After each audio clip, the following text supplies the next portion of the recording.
Hello friends, എല്ലാവർക്കും പുതിയൊരു വീഡിയോയിലേക്ക് സ്വാഗതം. നമ്മളെ വീഡിയോ എന്ന് പറയുന്നത് ഡേ ഇൻ മൈ ലൈഫ് അഥവാ ഇന്നത്തെ ഒരു ദിവസം. അപ്പൊ നമുക്കിന്ന് ടൈമൊന്നും വേസ്റ്റ് ചെയ്ത നേരെ വീഡിയോയിലോട്ട് എടുക്കാം. സുഖിക്കന്നെ നീച്ചാണ്ട് പള്ളിക്ക് പോയി. നിസ്കാരം കഴിഞ്ഞാണ്ട് നേരെ ഹുസൈൻഖാന്റെ കടയിൽ പോയി. അവിടുന്ന് ഒരു ചായയും കടി നിർബന്ധം. അങ്ങനെ ഒരു പാൽ കേക്കും ചായയും കുടിച്ചു. ഇവന്റെ മുഖം കാണാതെ വെക്കാൻ മുഖം പൊത്തി നിൽക്കണമെന്ന്. പിന്നെ നമ്മൾ നേരെ പെരയ്ക്ക് പോയി. പെരയിലെത്തി ബാർപ്പിന്റെ മേലെ നോക്കിയപ്പോ ബ്ലൂക്കിണ്ട് അതിന്റെ മേലെ കയറി കുത്തിറങ്ങി. അതിനും മുടിച്ചാണ്ട് ഉള്ളിൽ പോയി. പിന്നെ കാര്യമായിട്ട് പെരി പണിയൊന്നുമില്ല. ഒറ്റ കെടുത്താണ്ട് കിടന്ന് ഉറങ്ങി. അപ്പോഴാണ് താഴത്തുനിന്ന് എന്ന് വിളിച്ചിട്ടുണ്ടേനി. എന്തേ ചോദിച്ചപ്പോ മീൻ മേങ്ങാണ്ട് കാരണം അങ്ങനെ ഉറക്കം നീച്ചാണ്ട് ഉപ്പാന്റെ ഒപ്പം മീൻ മേങ്ങാൻ പോയി. അങ്ങനെ മീൻ മേങ്ങിയാണ്ട് നമ്മൾ പെരയ്ക്ക് പോട്ടെ. അങ്ങനെ നമ്മൾ പെരയിലെത്തി. മീനിന്റെ മണം കേട്ടാണ്ട് ഉറക്കം നീച്ച് ചെന്നിട്ട് മൂപ്പരാള് ഫോണ് മീനാ വിചാരിച്ചാണ്ട് ചാടി തിന്നാൻ വരും. മീനല്ലാന്ന് മനസ്സിലായപ്പോ അത് ഇറങ്ങിപ്പോയി. പിന്നെ അത് ഫ്രിഡ്ജിന്റെ കാവൽക്കാരൻ തുറക്കാതെ അവനോടൊന്ന് പോവില്ല.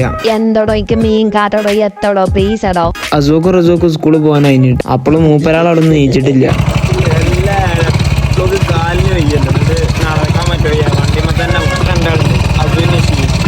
അച്ചാറാങ്ങാൻ പോയി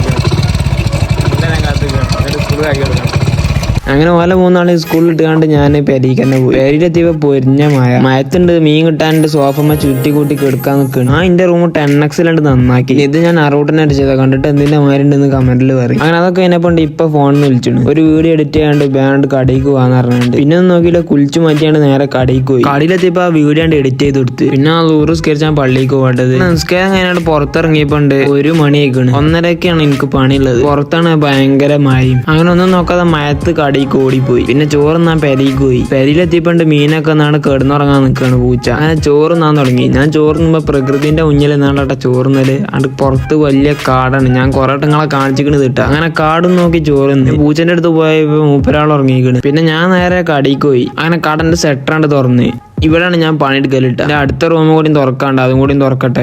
അങ്ങനെ അതും തുറന്ന് ഇവിടെയാണ് കാര്യമായിട്ട് എല്ലാ സാധനവും ഉള്ളത്. നിന്റെ പണി എന്താണെന്ന് പറഞ്ഞാല് ഈ ഒരു കാർഡ്ബോർഡിനെ മടക്കി ഇതേമാതിരിയുള്ള ബോക്സ് ആക്കണം. അത് മാത്രല്ല ഈ ബോക്സിൽ നേരത്തെ കാണിച്ച അവിടെ നിന്നുള്ള ഡ്രസ്സുകൾ ഇതേമാതിരി എടുത്ത് വെക്കും വേണം. പിന്നെ ചില ഡ്രസ്സുകൾ ഇതേമാതിരി ഹാങ്കർ ചെയ്ത് വെക്കണം. ഇതാണ് എന്റെ അവിടുത്തെ പണി. പിന്നെ ഇത് ഈ സ്റ്റിക്കറുകൾ നമ്മൾ ഈ ബോക്സ് പൊട്ടിക്കാനുള്ള സ്റ്റിക്കറുകളാണ്. ഈ കാണുന്ന ഡ്രസ്സുകളൊക്കെ എനിക്ക് ഇങ്ങനെ ബോക്സിലാക്കി വെക്കാനുള്ളതാണ്. അങ്ങനെ അതൊക്കെ ഞാൻ ബോക്സിലാക്കി. പിന്നെ അടുത്ത ഓർഡർ ഉണ്ട്. ഇനി അതും ഇതേമാതിരി എടുത്ത് വെച്ചിക്കണം. ഇനി ബോക്സിലാക്കണം. അപ്പോഴാണ് ഒരു കോളം ഇപ്പച്ചാണ് അസർ സ്കരിച്ചാനായിക്കണ വേഗം പള്ളിക്ക് പറഞ്ഞാണ്ട് വിളിച്ചു. അപ്പൊ ഈ റൂമിന്റെ ലൈറ്റും ഫാനൊക്കെ ഓഫ് ആയിക്കാണ്ട് നമ്മൾ നേരെ പള്ളിക്ക് പോയി. പിന്നെ നിസ്കാരം കഴിഞ്ഞാണ്ട് ഒരു ചായയും കടിയും കുടിച്ച് പിന്നെ നമ്മൾ നേരെ കടയിൽ തന്നെ വന്നാണ്ട് പിന്നെ ബാക്കിയുള്ള പണിയെടുത്ത്. പുറത്ത് പെരും മഴ ഇന്നിട്ടാ. അങ്ങനെ അത് നോക്കിയാണ്ട് കുറച്ചേരം ഇങ്ങനെ പണിയെടുക്കാനും. പിന്നെ മൈരിവിന്റെ ടൈം ആയപ്പോ കട അടിച്ചു പോകണം. എന്റെ പണിന്റെ ടൈം അറിയേണ്ട മൈരിവ് വരെയാണ്. ബാക്കിയുള്ള ഇതിന്റെ മുതലാളിമാര് നോക്കൂട്ടാ. അങ്ങനെ സെറ്ററൊക്കെ എത്തിയാണ്ട് നമ്മൾ നേരെ പള്ളിക്ക് പോയി. നിസ്കാരം കഴിഞ്ഞാൽ പിന്നെ കാര്യമായിട്ട് പണിയൊന്നുമില്ല. കുറച്ചേരം ഇൻസ്റ്റാഗ്രാമും പിന്നെ ഈ തമ്പനിയിലൊക്കെ ഉണ്ടാക്കി. പിന്നെ നമ്മൾ നേരെ പെരയ്ക്ക് പോയി. പൂച്ചക്ക് പരിപ്പാട് എടുത്ത് നോക്കി. പൂച്ച തിന്നണമൊന്നുമില്ല. പക്ഷേ ഞങ്ങൾക്ക് ബാക്കിയുള്ള പരിപ്പാട് നേരിട്ടത്. പിന്നെ രാത്രി ചോറും സോയാബീൻ നിന്ന്.